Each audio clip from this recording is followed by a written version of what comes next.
Dalawang PR sa isang takbo lang. So, ito yung takbo ko last week. Ito yung pinakamahirap na tinakbo ko.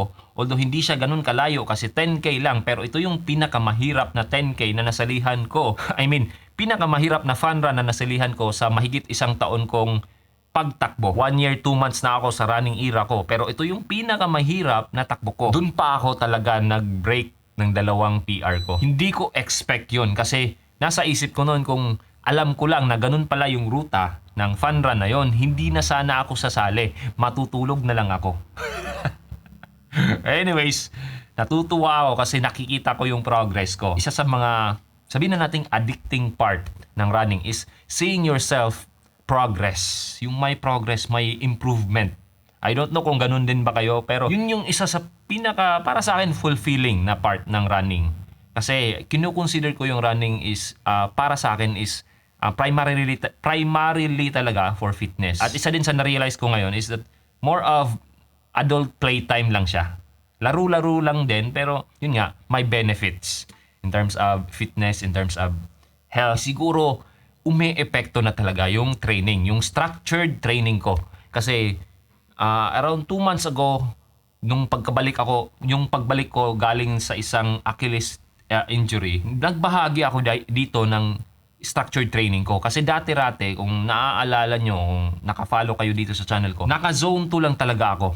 Or lahat ng takbo ko, zone 2 lang. So, from June last year hanggang early this year, zone 2 lang talaga yung ginagawa ko. Wala akong structured training. Kasi nasa isip ko noon, nag-improve naman ako sa zone 2 ko. Naka-sub 2 naman ako sa 21K ko. Naka-sub 1 hour naman ako sa aking 10K. Tapos sub 25 naman ako sa aking 5K. So, para sa akin yung zone 2 is good enough na. Na-realize ko na kung magdadagdag pa talaga or gusto ko pa talagang mag-improve is kailangan ko talagang magkaroon ng speed workout. Yun nga, nag-introduce ako last 2 months ago nung pagbalik ko ng injury ng structured training.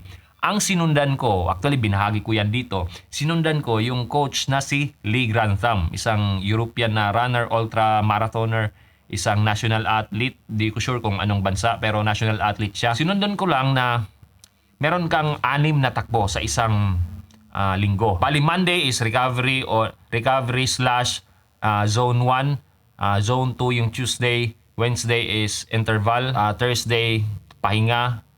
Friday, zone 1, recovery. Tapos Saturday is zone 2. Tapos yung Sunday, long distance pero may kasamang speed sa kalagitnaan. So, integrated yung speed workout sa kalagitnaan. Although, depende na sa'yo kung, for example, gusto mo ng progression run, pwedeng ganon. Or pwedeng meron kang parang interval in the middle of the long run, pwede rin ganon. So, yun yung ginagawa ko. Tapos, yung mileage ko, hindi ko pinipilit. Actually, for the past 2 months, yung mileage ko is around 170 kilometers lang.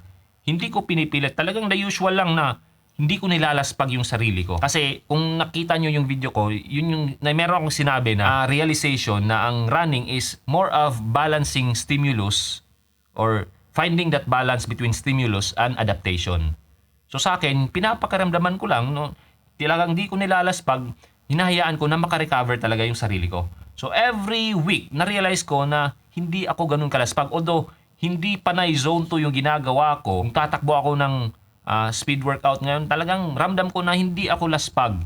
Tapos kinabukasan nun, hindi rin ako laspag. Nakikita ko na nag-e-improve ako in terms of recovery din. And at the same time, yung pagdating sa mga quality session ko, yung mga workout ko, speed workout ko, hindi ko pinipilit yung speed. Andun ako sa sub-threshold pace lang. Kumbaga, yung threshold pace ko is around yung 10K pace ko, which is based on, yun nga, yung mga recent na takbo ko ng 10K is around siguro nasa 4:55 to 5 minutes per kilometer. So, dinadagdagan ko lang yan ng 15 seconds. Yung ginagawa kong speed ng aking sub-threshold na mga intervals is 5:15 to 5:45. So, yun yung ginagawa ko, target ko na pace. Pero pag naranasan ko na medyo mahirap siyang i-achieve kasi stress ako nung araw na yon or medyo late ako nakapagsimula ng takbo, bale evening na, ang ginagawa ko, ina-adjust ko naman. So hindi ko pinipilit na ipasok yung ganong pace. Depende sa katawan ko. So talagang ang plano ko lang every takbo ko is hindi malaspag.